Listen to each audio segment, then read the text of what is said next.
అందరికీ నమస్కారం. Welcome to Bharati TV. ప్రస్తుత రాజకీయ అంశాల మీద మనతో పాటు చర్చలో పాల్గొంటున్నారు డివి శ్రీనివాస్ గారు, ప్రముఖ జర్నలిస్ట్. సార్తో మాట్లాడదాం, మరిన్ని విషయాలు తెలుసుకుందాం. నమస్కారం శ్రీనివాస్ గారు. నమస్తే.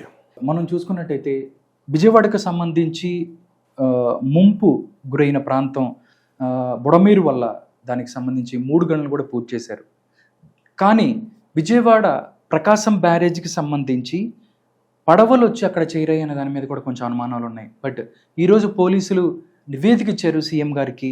ఏదైతే ఉందో దాని వెనుక కుట్ర జరిగింది, దీని వెనుక తలశీల రాఘురామ్ దాంతోపాటు వాళ్ళ అనుచరులు కూడా ఉన్నారు అని చెప్పి నిర్ధారణ అయింది. దానికి సంబంధించి కూడా ఒక నివేదిక ఇచ్చిన పరిస్థితి. ఎలా చూస్తారు సార్ ఈ అంశాన్ని? పడవలతో ప్రకాశం బ్యారేజీని ఢీ కొట్టేటటువంటిది అదో పెద్ద మహాకుట్రని, మనం ఆ పడవలకు వేసినటువంటి రంగులు, ఆ తర్వాత అక్కడికి ఆ పడవలు వచ్చినటువంటి విధానం, వీటన్నిటిపైన అనేక అనుమానాలు, సందేహాలు ప్రజల్లో, ప్రభుత్వంలో. దానిపైనే దగ్గర విజయవాడ అక్కడ 5 కేసులు నమోదైనట్టుగా హోమ్ మినిస్టర్ అనిత చెప్పింది. కానీ ముఖ్యమంత్రి చంద్రబాబు కూడా చాలా సీరియస్ అయిన అంశం. అది గనక కుట్ర అని గనక తేలినట్లయితే దేశద్రోహ చట్టం కింద వాళ్ళని శిక్షార్హులు చేయాలి. ఎందుకంటే ఇది నేషనల్ సెక్యూరిటీ యాక్ట్ అన్నమాట. ఇప్పుడు ఈ సాధారణమైనటువంటి సెక్షన్లు ఐపీసీ, పీడీ ఇవి కాదు పెట్టాల్సింది, దేశద్రోహం కింద చూడాలి. ఇది సమాజ ద్రోహం. ప్రకాశం బ్యారేజీని కూలగొట్టే కుట్ర అంటే అదేంటి, 67, 68, 69 గేట్లు, 4 గేట్ల దగ్గర మనం చూసాం 5 పడవలు. అవి గతంలో ఎక్కడున్నాయి, ఉద్దండరాయపాలెంలో ఉన్న పడవలని, వాటిని ఈ మధ్య గొల్లపూడి వైపు తీసుకొచ్చారని, అది ఎవరో 2 నిందితులను కూడా అరెస్ట్ చేసినట్టు, ఉషాద్రి లేకపోతే రామ్మోహన్, వాళ్ళిద్దరూ నందిగం సురేష్ అనుచరులు అంటున్నారు. నందిగం సురేష్ వాళ్ళు అక్కడ శాండ్ మాఫియా డాన్. ఎందుకంటే ఒక సాధారణ ఫోటోగ్రాఫర్, అతను అరటికాయ దొంగల ఇదని అదని అనేక ఆరోపణలు ఎదుర్కొన్న వ్యక్తి ఎంపీ కావడం, ఇప్పుడు అతను అసలు బయోపిక్ తీసుకునే స్థాయికి రావటం, 9 ఆడి కార్లు అంటున్నారు. ఇక్కడ హైదరాబాద్లో పెద్ద 25 కోట్లు పెట్టి ఒక పెద్ద ఇల్లు కట్టాడు సార్. ఏది అక్కడ సీడ్ యాక్సిస్ రోడ్డు పక్కన ఆ ఇల్లు కూడా నిబంధనల విరుద్ధంగా కట్టినటువంటి ఇల్లు, అది కూడా నోటీసులు ఇచ్చారని. ఇక్కడ హైదరాబాద్ శివారులో కూడా 10-15 ఎకరాలు అతను కొన్నాడని. ఎక్కడి నుంచి ఆ సంపద వచ్చింది అంటే సహజ వనరుల దోపిడీ. ఇప్పుడు ఈ బుడమేరు బీభత్సం ఇది ఒక మాఫియా అరాచకంగా చూడాలా. ఏది, మట్టి mafia, sand mafia, land mafia, gravel mafia. మట్టి మాఫియా, గ్రావెల్ మాఫియా ఎలా అంటే అక్కడ కరకట్టలన్నీ కూడా వీళ్ళు ఆ మట్టి అక్రమ తరలింపు, ఎక్కడ గన్నవరం నియోజకవర్గం, బాపులాపురం మండలం కానీ అక్కడ అన్ని చోట్ల మనం చూసాం. ఏది, నందిగామ నియోజకవర్గం, జగ్గయ్యపేట, మట్టి అక్రమ రవాణా, కట్టలు తవ్వేశారు. గ్రావెల్, అక్కడ కొండరాళ్ళు ఉంటాయి, ఏది ఈ కట్టలకు అడ్డంగా ఈ నదీ ప్రవాహానికి, అవంతా కూడా కొట్టేసి ఆ గ్రావెల్ అమ్ముకున్నటువంటి పరిస్థితి. శాండ్ మాఫియా మనం చూసాం, సుప్రీంకోర్టే సీరియస్ అయింది, కలెక్టర్ల మీద సీరియస్ అయింది. తర్వాత గ్రీన్ ట్రిబ్యునల్ అనేక సందర్భాల్లో అక్షంతలు వేసింది, 18 కోట్లు ఫైన్ వేసింది. ఇప్పుడు నదీ గర్భంలో వీళ్ళు ఇసుక అక్రమ తవ్వకాలు, ఏది 2 కోట్ల టన్నుల కన్నా ఎక్కువ తవ్వడానికి వీల్లేదు ఏడాదికి ఇసుక. అలాంటిది వీళ్ళు మరి నెలకి 2 కోట్ల టన్నులు తవ్వేశారంటే 172 రీచ్ల్లో అక్రమ తవ్వకాలు. ఇదే ఎక్కడ, ఈ తాడేపల్లి రీచ్, అక్కడ ఎవరు, నందిగం సురేషే. మనం మొన్న కూడా పట్టుకున్నారు, ఏది ఓడిపోయిన తర్వాత కూడా కూటమి ప్రభుత్వం ఆయన లారీలను పట్టుకుంటే వాళ్ళ తమ్ముడి లారీలు ఆ ఇసుక అక్కడ పారబోసి వాళ్ళు పరారైనటువంటి పరిస్థితి అన్నమాట. అంటే శాండ్ మాఫియా, మట్టి mafia, gravel mafia, land mafia, ఈ మాఫియా వల్లే ఇవాళ బుడమేరు ఈ బీభత్సం అన్నమాట. తవ్వేశారు. ఇప్పుడు ఈ గండ్లు కొట్టింది కూడా అనుమానాలు అంటున్నారు. ఏది, ఈ పడవలదొక ప్రమాదం కాదు, అది ఒక అనుమానం అనుకున్నప్పుడు ఇప్పుడు ఆ బుడమేరుకు పడ్డ గండ్లు కూడా ఏదో చేశారు, వీళ్ళే గండ్లు కొట్టారనే ఒక అనుమానం వచ్చి, ఎడమ కట్టకి 3 గండ్లు, కుడి కట్టకి 7 గంటలు పడిందంటే బుడమేరు ఆ 3 గంటలు పూడ్చడానికి నిమ్మల రామానాయుడు,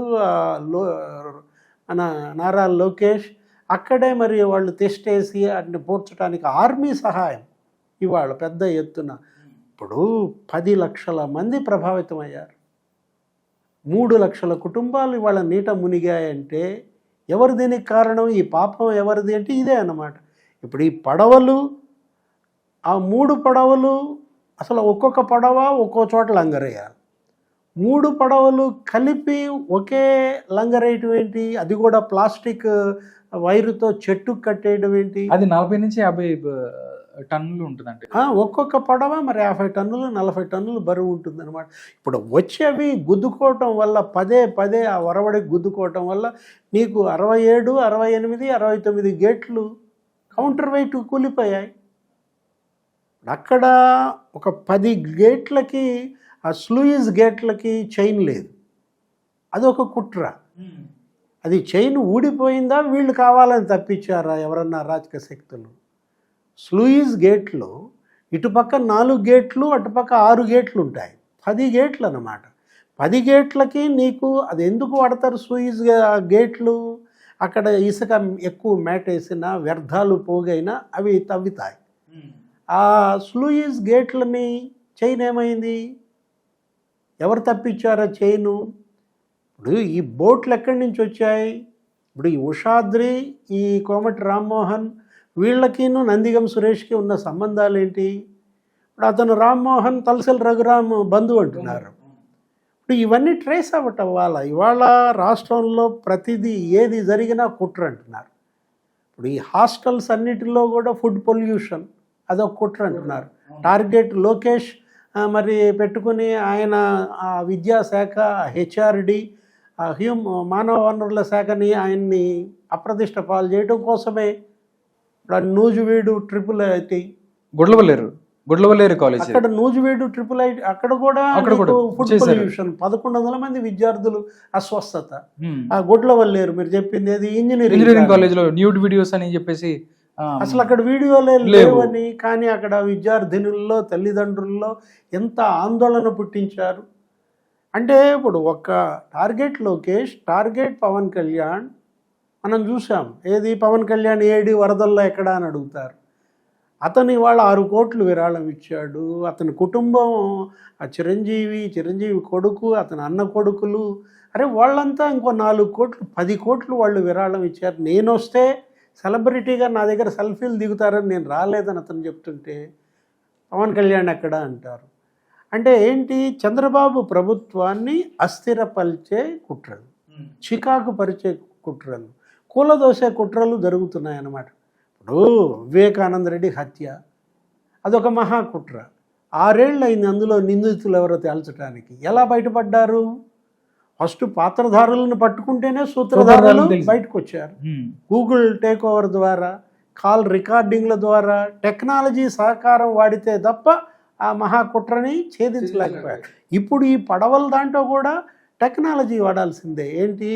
ఇప్పుడు ఇతనెవరు, ఈ ఉషాద్రి కావచ్చు, ఈ రామ్మోహన్ కావచ్చు, వీళ్ళ కాల్ రికార్డ్స్ తీయాలి. నందిగం సురేష్, తలసరి రఘురామ్ కాల్ రికార్డ్స్ తీయాలి. అట్లాగే వాళ్ళ గూగుల్ టేక్ ఓవర్ ద్వారా వాళ్ళ యొక్క లొకేషన్స్ ఎక్కడెక్కడ ఉన్నాయో తెలుసుకోవాలి. అప్పుడు మాత్రమే ఇక్కడ లోతైన దర్యాప్తు జరిపితే తప్ప నిజాలు బయటకు రావు. ఇది దేశద్రోహం కింద చూడాలి. ఇవాళ ప్రకాశం బ్యారేజ్ నిలబడిందంటే అది నిజంగా అప్పటి ఆ మహానుభావుల యొక్క కృషి అన్నమాట. ఇన్ని రకాల కుట్రలు వీళ్ళు చేస్తున్నారంటే ఆ కాదంబరి జత్వాని సినీ నటి అదొక కుట్ర అంటున్నారు.